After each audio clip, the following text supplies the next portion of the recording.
Egun denoi, ongi etorriak gaurko barkatu. Xanti, bai prest dago? Bai, Xanti, bale, eskerrik asko, barkatu. Bueno, hori, Egunon, Santi. Esatu nuen bezala ongi etorriak gaurko udal batzarrara. Bueno, azten gara lehendabizia puntuakin, lehendabizia da alkatetza eta zinegotzei ordezkarien ebazpenen berri ematea. Ez dakit PSE zerbait ikusi du edo zerbait argitzeko gai honetan, edo bueno, beste momentu batean galdetu zakezue edo zen zalantza, bale ez ez, EH Bildu zerbait ikusi du, ez, guk ez da, orduan momentu zontzat ematen ditugu eta edo zen momentutan argitzea, behar badezu ez argitzea zerbait, pues galdetuta jazta. Bigarren puntuan dakagu tokiko gobernu batzarrak hartutako erabakien kontu ematea, berdin, ez dakit, PSE zerbait ikusi du, zerbait argitzeko, ez, EH Bildu ez da, guk ez da, orduan, hirugarren puntura pasatzen geha ja. Eta hirugarren puntuan dakagu bide publikoan terraza jartzeko ordenantzaren hasierako onarpena. Bueno, hau gai hau landu genuen lurraldean, lurraldeko batzordean, eta bueno, nazaldu genuen gaia, bai egonda jende horrean proposamenak adosteko edo sartzeko. Bi proposamen egon ziren eta bueno, teknikoki erantzun diegu proposamen horiei eta aldaketa batzuk, txiki batzuk sartu ditugu hauek kontu eman dugu ja eta ekartzen dugu hemen ja pues, la ordenanza definitiva. Bai, orduan, Erme ez dakit PSen zerbait esateko gai honekin? Egun on guztioi. Bueno, con referencia a este tema tenemos dos cuestiones, ¿no? Una es que entendemos que hay una pequeña duda razonable sobre cómo se va a realizar el cumplimiento de esta ordenanza, y lo decimos porque, bueno, una vez aprobada hay muchos negocios que a nuestro entender y por esta ordenanza en estos momentos no cumplen. Sobre todo el tema de los 2 metros, temas de horarios, hay bastantes temas que no se cumplen, incluso temas de las propias terrazas y de esto, ¿no?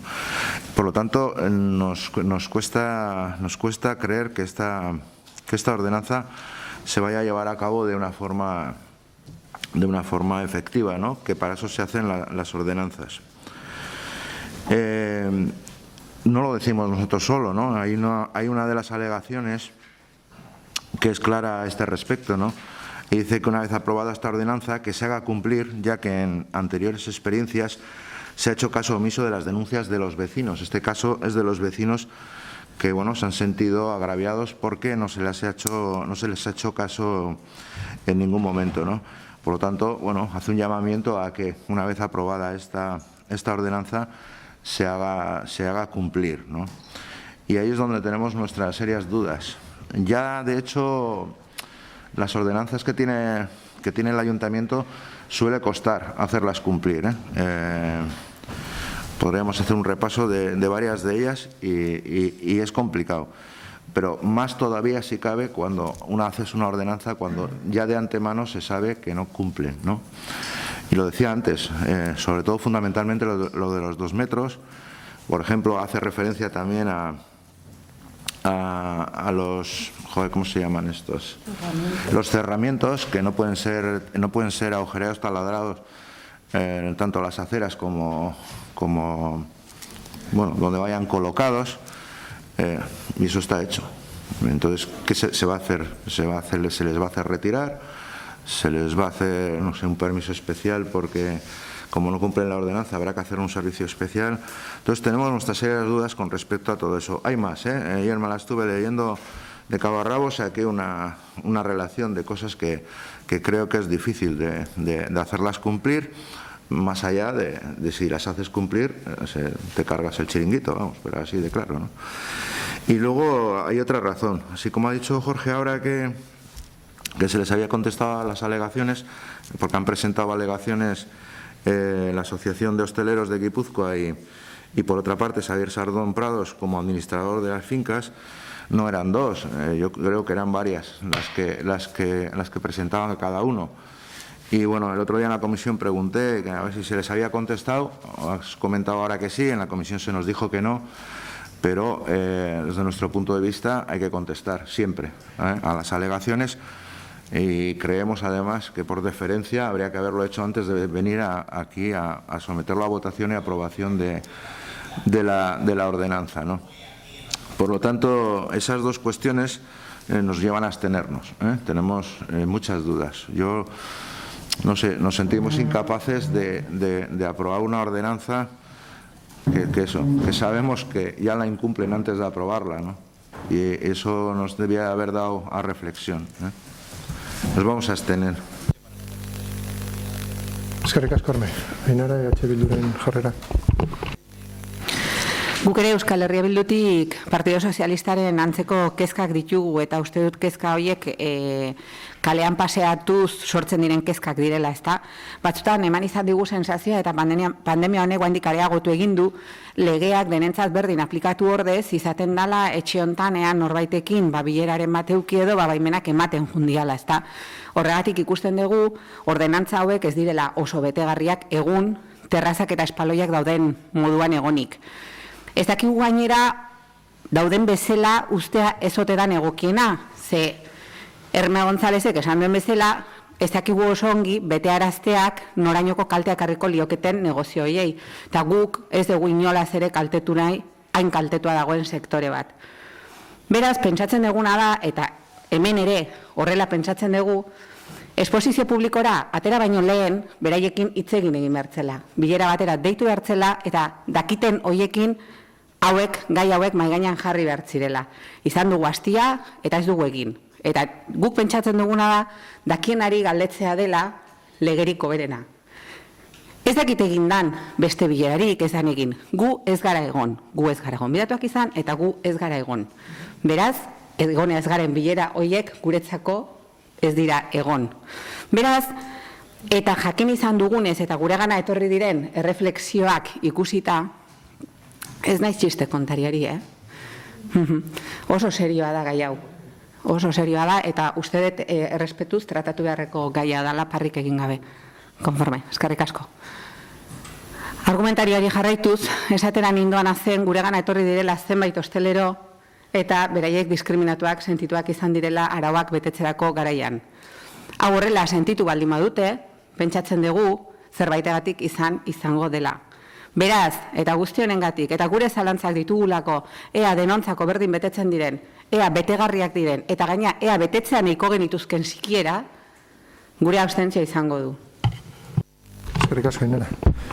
Bueno, hasi baino lehen, EAJ-ari ahotsa eman baino lehen, bai esatea, orain egoera pixka berezia gauden, ez dakit badakizue denok uste dut.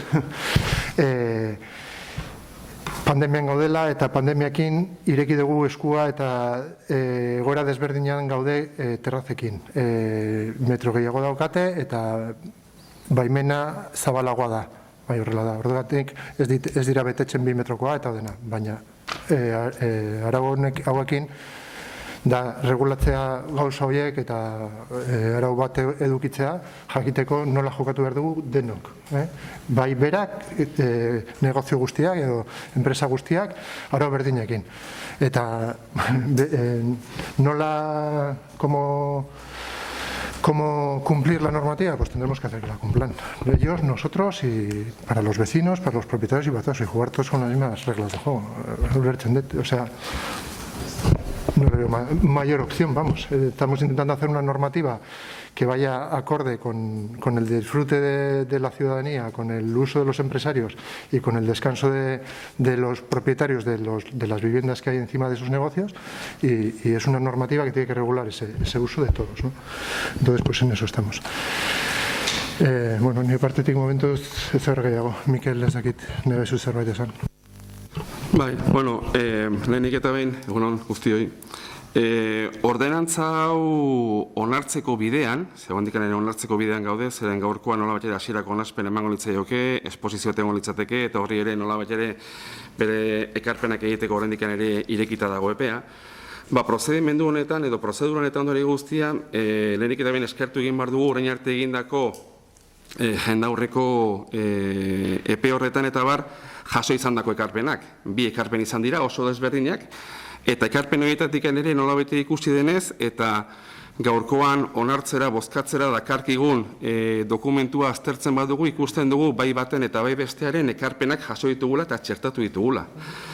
Beraz, printzipioz nolabait ere ikusten da, ariketa hori modurik egokienean egiten saiatu izan garela, eta esan bezala oraindik ere hasierako onarpen hau eman eta gero besteren bat etorriko balitz eta ikusiko balitz dokumentu osatzen duela eta egokitzen duela, nolabait ere txertatzeko aukeran gaude oraindik eta hori ere jasoko genuke.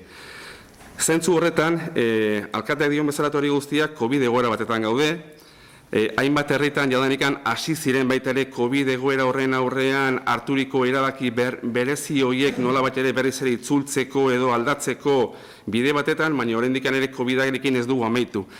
Ez dakit noiz amaituko dugun, baina COVID amaitzen denean hori guztia momentu egokia da ordenantza egoki izateko, eguneratu izateko, eta jadanikan herrian dauden ostalaritza gune guztiek eta jakiteko denek berdin, zein izango lirateken jarraitu beharko lituzketen neurriak. Bai komertzioek, bai herritarrek ere nolabait ere hori ere ezagutu beharko dutelako. Honek esan bezala gaurkoan hasiera bat suposatzen du, oraindik ere X denbora pasako litzateke hau erabat amaitu izateko eta hori guztia, egon daitezkeen ekarpenak, proposamenak aztertu beharko genituzke egongo balira, eta zentzu horretan nolabait ere guk ikusten dugu momentu egokia dela, hilabete luzez egon den gai bat izan da mahai gainean, eta printzipioz gai honen inguruan jasotako proposamen guztiak teknikoki aztertu dira, eta azterketa horren ondoren egokiak ikusi diren 7 puntutan aldaketak gauzatu dira ordenantza honetan, ordenantza proposamen honetan. Eta guk ikusten dugun ere horrekin momentuz mintzat osatuta eta eguneratuak geldituko litzatekeela. Biharren txanda egin baino lehen, argitu gauza bat, hau jartzen da martxan, orain, jendaurrean, la exposición pública comienza ahora. Lo que ha habido ahora es una consulta previa que se hace antes de la aprobación o de dar inicio al sistema, sin más, ¿vale? Hermen, ez da bigarren txanda mesedez. Bueno, vamos a ver si situamos la situación, ¿no? Entendemos perfectamente que el ayuntamiento tiene que regular las cuestiones por medio de ordenanzas. También tiene que ser una cuestión de todos, de los propios hosteleros, de los propios vecinos, y hacerlo todo conjuntamente para que esto salga bien, ¿no? Pero esto no ocurre así.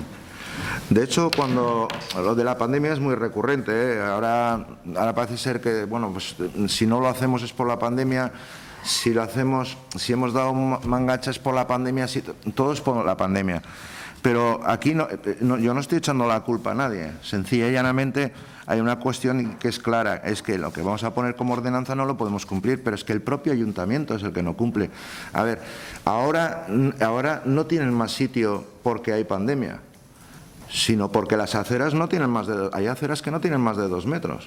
O sea, nosotros mismos incumplimos no esa ordenanza, pero incumplimos la ley. Porque por ley esas aceras deberían tener mínimo 2 metros y no lo tienen.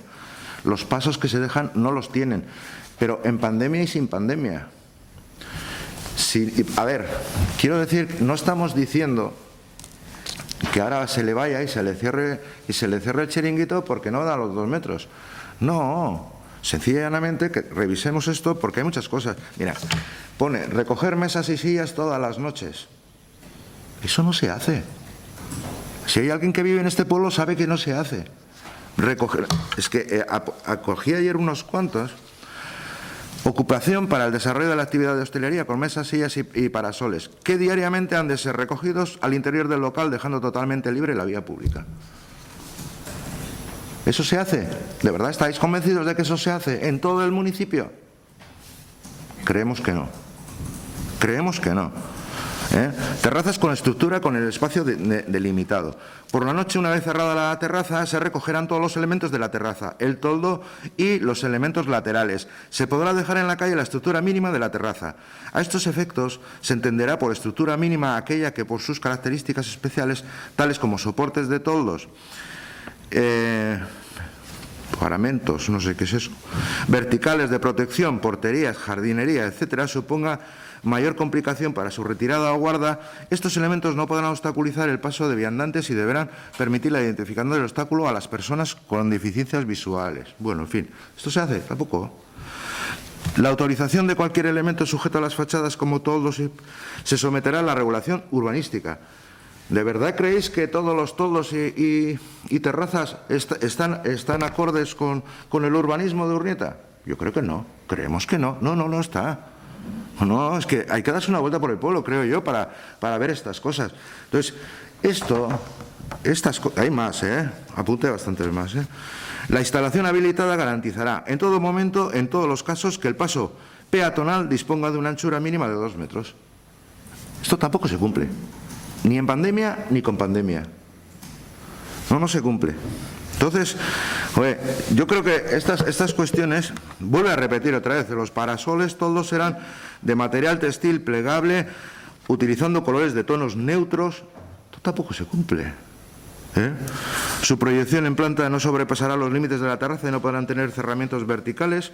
Dejarán el paso a una altura libre como mínimo de 2,20. Tampoco. Bueno, en fin.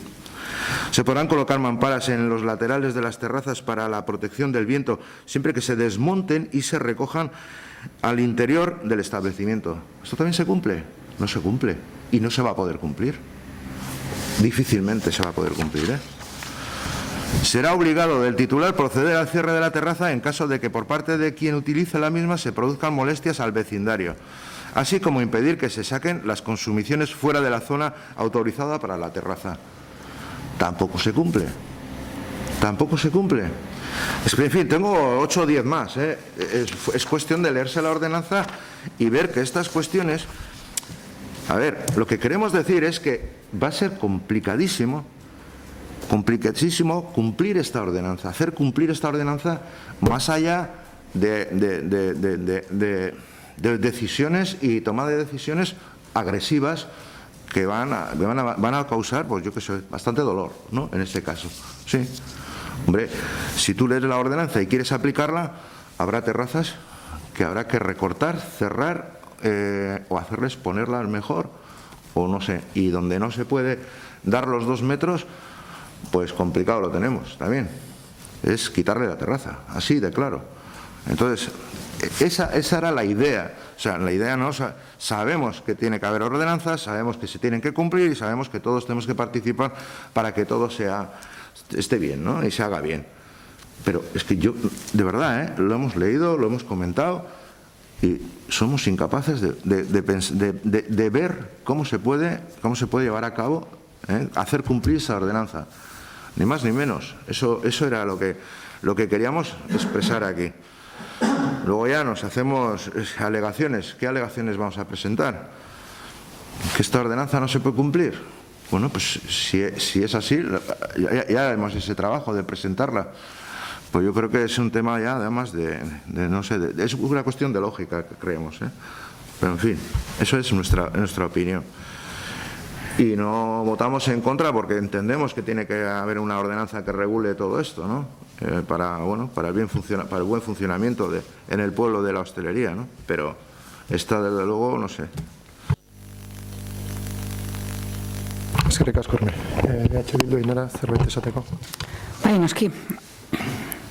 Gu bizi garen herrian, azeraz azera joaten gara eta gainera guain dela ez asko arte, siletekin eta ibili izan ginen eta deskubritu genuen, bikiak zituzten horiek, zailtasuna zituztela zenbait espaloietatik pasatzeko. Beraz, eta metroa gainean eraman gabe ere, genekien espaloi horiek ez zirela 2 metroietara iristen. Beraz, ordenantza batek gure ustetan errealista izan behar du, eta bizi garen herrian arauak erregulatzeko balio behar du.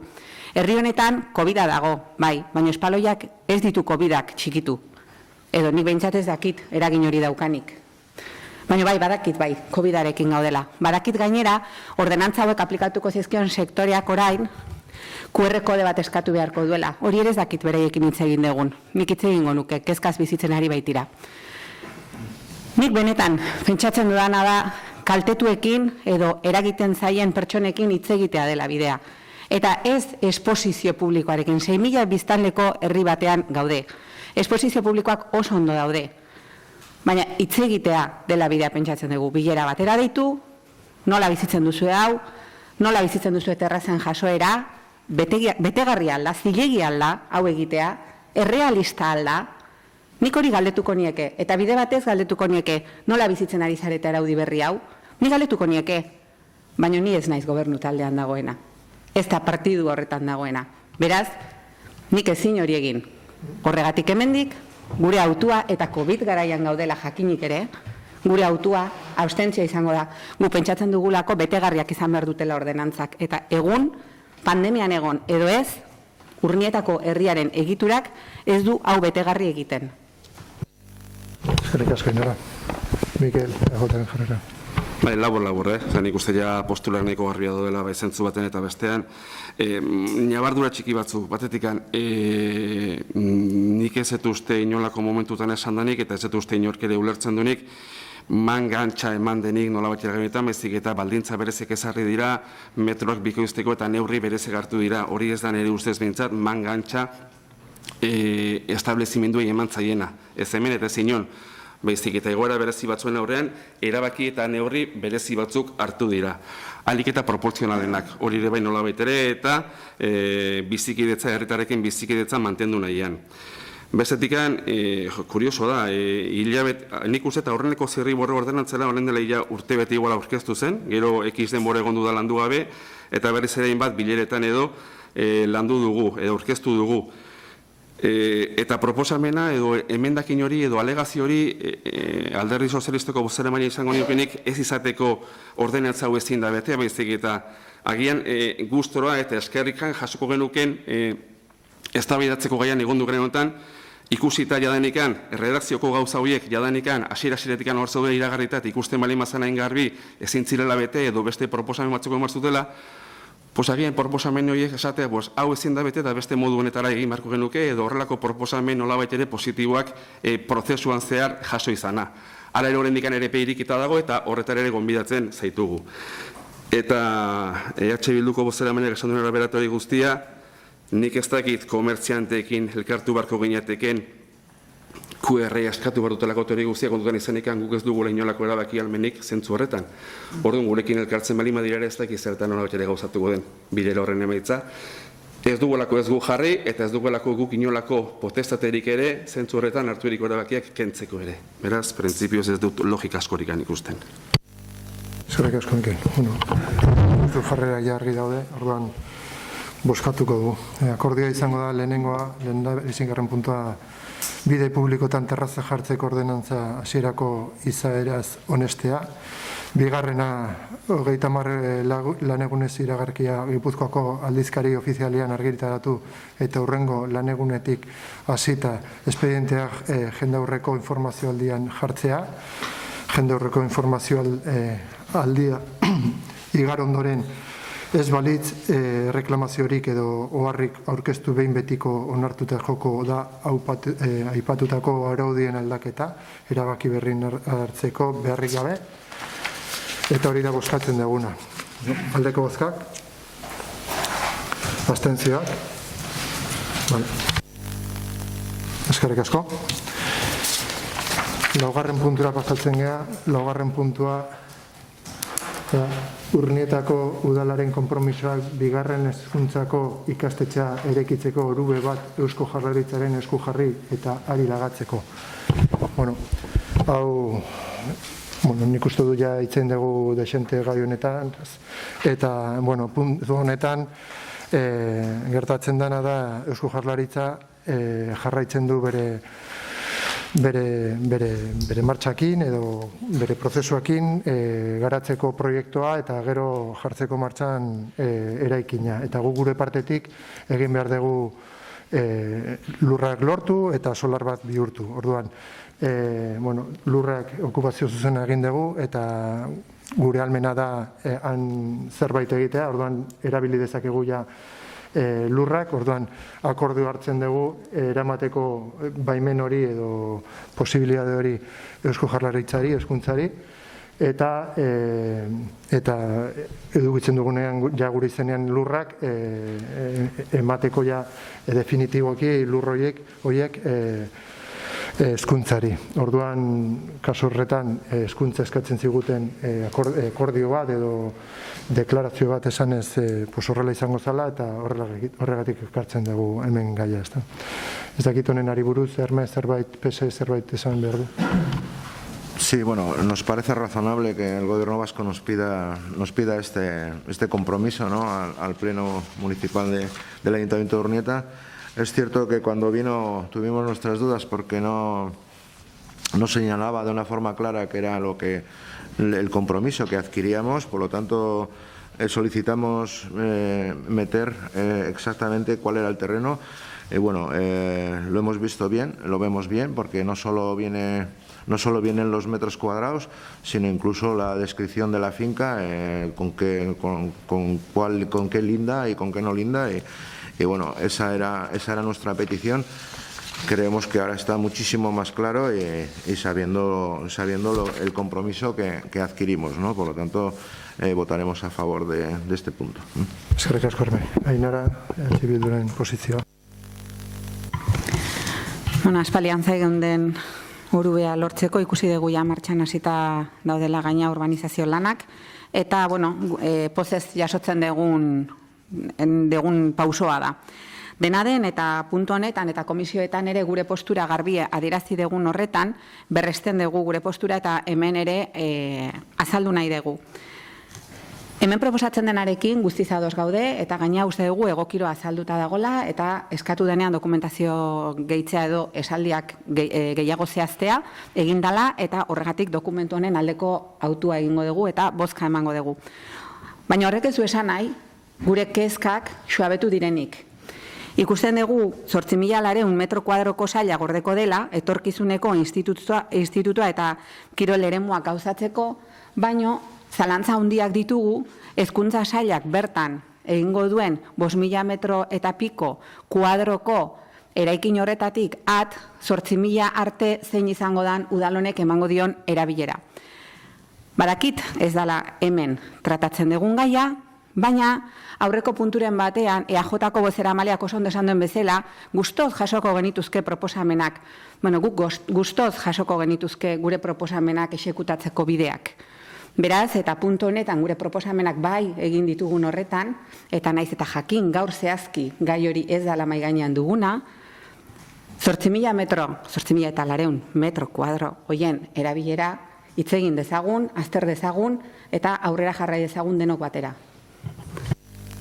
Eskerrik asko, Mikel. Zorionez nola baitere, printzipioz, hiru alderdiok bat egingo dugula bozketa edo proposamen honetan, azkenean Jaurlaritzatik eskatzen diguten konpromiso zehaz bat, eta konpromiso hori egok ikusten dela, udal bat osatzen dugun alderdi politiko guztiok ematea. Proiektua elkarrekin garatzea errazago izango beta, etorkizunari begira. Eskerrik asko, Mikel. Herme, zerbait ego, orduan bozkatzen dugu. Akordioa kasu honetan izango da, okupazio zuzenagatik eskuratutako ahalmen eta eskumen indarrez eta oru behizarea ematen dioten urbanizazio obrak amaitu ondoren Urnietako udala konpromiso hartzen du. Dokumentuan deskribatzen da zein da zehatz mehatz partzela edo Herme esan du bezala metroak, orduan 10. aurrekarian deskribatutuko partzela urube hori Eusko Jaurlaritzako hezkuntza sailaren esku jartzeko Urnietako ISGP ikastola BH-irako ikastetxe berrien obrak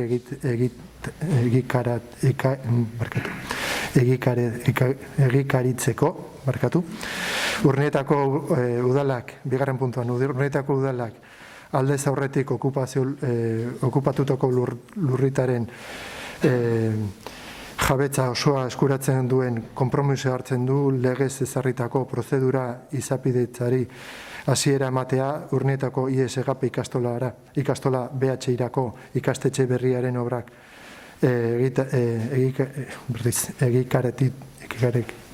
egikaritu diren edo egingo diren 10. horrekarian deskribetutako lursaria Eusko Jaurlaritzari doan lagatzeko. Hori da bozkatzen duguna. Aldeko bozkak? Hau batez, eskerrik asko. 5. puntura pasatzen gara, eta 5. puntuan dakagu Urnietan edatekuraren ponpaketa estazio berria eraikitzeko plan bereziaren proiektuaren behin betiko onarpena. Berdin, Añarben partetik aurkezten da plan berezi bat eraikitzeko ponpateko estazio berri bat Igeretegin ondoan. Orduan aurkezten du bere plana, guk onartzen dugu hasieran se hace la aprobación inicial, eta agenda horren egonda, epea pasada, declaración de interés público iritsi da azkenean, eta orduan ja, hori denakin ja, prozesu guztia beteta dago, eta ekartzen dugu herriz hemen para la aprobación definitiva. Orduan horrekin gaude, ¿vale? Herme, PS zerbait esan behar du gai honekin? Sí, vamos a darle el voto afirmativo. Esto es una estación de bombeo que dará servicio de agua potable a varias zonas del municipio, al municipio entero, pero supongo que por zonas. Y nada, votaremos a favor. Creemos que es una cuestión importante.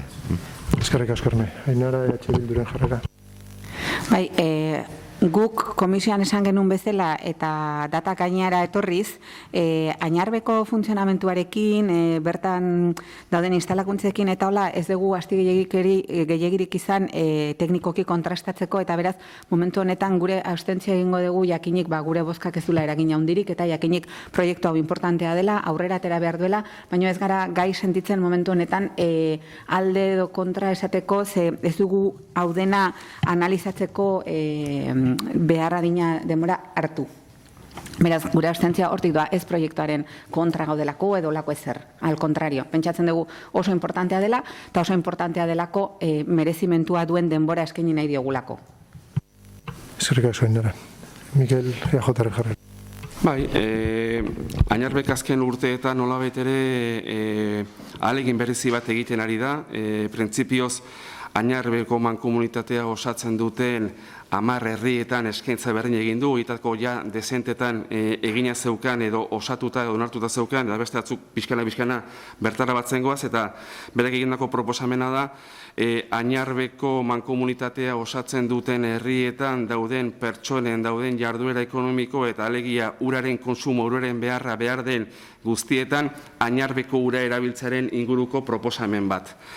Esan bezala, jadanik hainbat herrik bertan konsumitzen den uraren 100% Añarbetikan jasotzen dute, beste batzuk bide horretara goaz.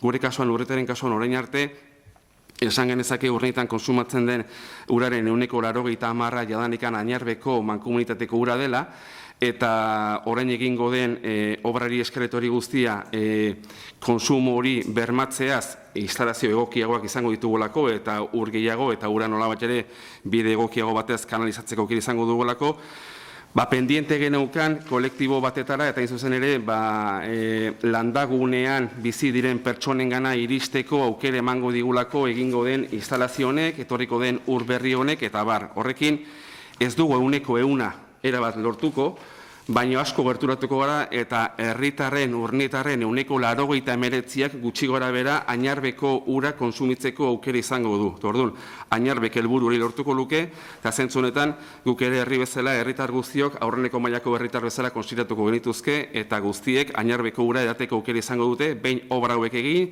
eta nolabait ere Añarbek egin barreko aldaketa horiek egin eta gero. Guretzako berri ona da, berri pozgarria da, eta horregatik, evidentemente, mozio ez barkatu. Proposamen honi, baiezko bozka emango diogu. Gasko, Mikel. Hermen, zerbait gehiago hitzeko? Ainara Bildu, Poz handiz jasotzen dugu urnietar oro, lehen mailako urnietar bezala tratatzea. Gure abstentzioak argumentua badauka eta ez da justu proiektu honen garantzia kentzeko, emateko baizik. Eskerrik asko, Ainara. Mikel, beste ez da.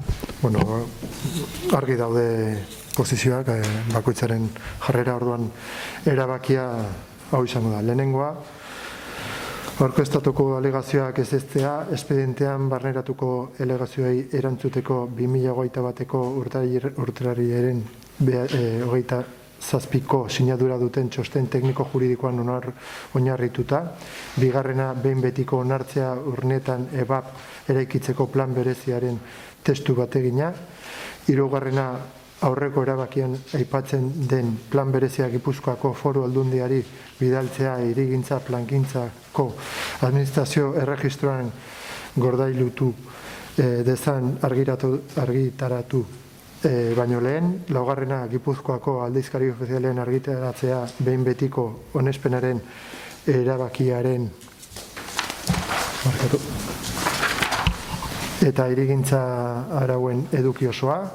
Bosgarrena behin betiko onartzeko erabakia Gipuzkoako lurralde historikoan edazpen handiena duen egunkarian edo egunkarietan argitaratzea, eta seigarrena erabaki hau interesu duenei jakinaraztea.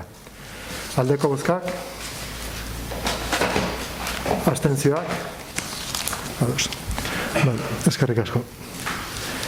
Eta ja, azken puntua seigarrena da. Seigarren puntua da, trenbide jabari publikoa okupatzeko administrazio makida onartzea. Honek baita ere luzetik dator. Badakizue apeaderon obra bat egiten ari garela, ari direla barkatu, adif egiten ari da obra, eta bi fase ditu. Lehendabizi fase bukatzear dago, ja erabiliko da beko pasoa, orduan tokatzen da, edo ja ordua da adosteko edo akordio bat lortzeko nola gestionatu hori. Hitz egin dugu ja Añarbekin eta Odena, eta azkenean, adifekin, barkatu ez Añarbekin, adifekin, eta azkenean lortu dugu hemen akordioak hartzen duguna. Akordio horrekin ja pasoa irekia geldituko da esaten dutena urtea bukatu baino lehen, han inguruan egongo da. Eta, hori da erregulatzeko fase hori edo paso hori, nola geldituko da. Eta orduan, hau landu dugu baita ere lurraldean, eta ez dakit honekin ari buruz zerbait esateko daka PS. Sí, era una de nuestras preocupaciones desde el inicio de esa obra y era precisamente el paso y la comunicación entre el municipio y el otro lado de la vía, el casco urbano y el otro lado de la vía, y también seguimos defendiendo, y creo que va a ser así, pero todavía físicamente no lo vemos, es el paso de Urraca a la calle San Juan, ¿no? Que para nosotros siempre ha sido un paso natural y que creíamos que se tenía que mantener, ¿no? Es un paso natural para muchas personas, y para ir a muchos servicios y para quitarte alguna que otra cuesta de este pueblo, que tiene bastantes. Entonces, nos alegramos, y que de este lado se comunique también de esa manera con el otro lado, pues es fenomenal, ¿no? Para que la gente que quiera ir a andar, que quiera ir a pasear, que quiera hacer lo que quiera, conectarse con el otro lado, pues lo puede hacer, ¿no? No lo vemos físicamente, me cuesta verlo, y no soy malo en eso, no somos malos en eso, pero me cuesta ver cómo, porque en principio iba a ir tan herméticamente cerrado que no podía entrar nadie más allá de llevar el billete. Sin embargo, que dejen tanto el ascensor como las escaleras para poder pasar, estás ya prácticamente metido dentro del andén, ¿no? Pero bueno, que son cuestiones, supongo que técnicas. Lo importante era eso, ¿no? Que la gente pudiera pasar de un lado para otro, pues tranquilamente, ¿no? Gracias. Eskerrik asko, Erme. Ainara, Bilduren jarrera mesedez. Gure aldetik aspektu teknikoak oso garbi gelditu dira, komisioetan zalantzak argitzeko aukera ere izan dugu, eta gai honekin guztiz ados gaude. Eskerrik asko, Ainara. Mikel, HJren posizio. Bai, azkenean nik uste alderdi guztiek bat egiten genuela proposamen edo borroka horretan, ez da, alegia adifek eta adifeko instalakuntza erabiltzen duen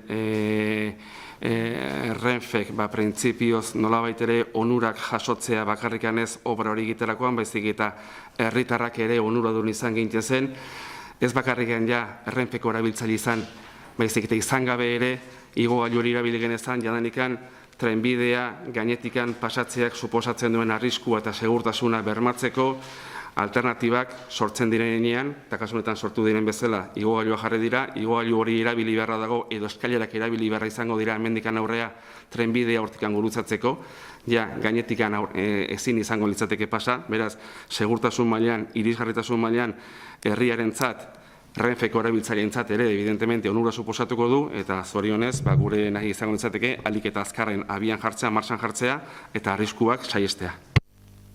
Eskerrik asko, Mikel. Hermen, zerbait gehiago gehitzeko? Ez, sordan bozkatzen dugu. Eta gaurko bozkatzen duguna da, lehenengoa, onartzea adifen titulartasuneko trenbideko jabari publikoko odasunaren administrazio emaki da Urnetako udalaren aldekoa Urnetako udal mugartean, Badetxa Martin Endaia trenbideko 612/680 kaperen parean atxitikatako formalizazio dokumentu administratiboan aurkezitako baldintzetan, bigarrena alkateari berariazko almena ematea aurreko erabakia gauzatzeko beharrezkoak diren egina gauzak egin ditzen eta, bereziki administrazio emanki da formalizatzeko administrazio agiria sinatu dezan eta ala badagokio jabetza erregistroan erregistratu dezan. Eta hirugarrena erabaki hau interesu dunei jakinaraztea. Aldeko bozkak, hau batez, eskerrik asko. Ja honekin bukatzen dugu gaurko udalbatza. Eskerrik asko eta hurrengo arte.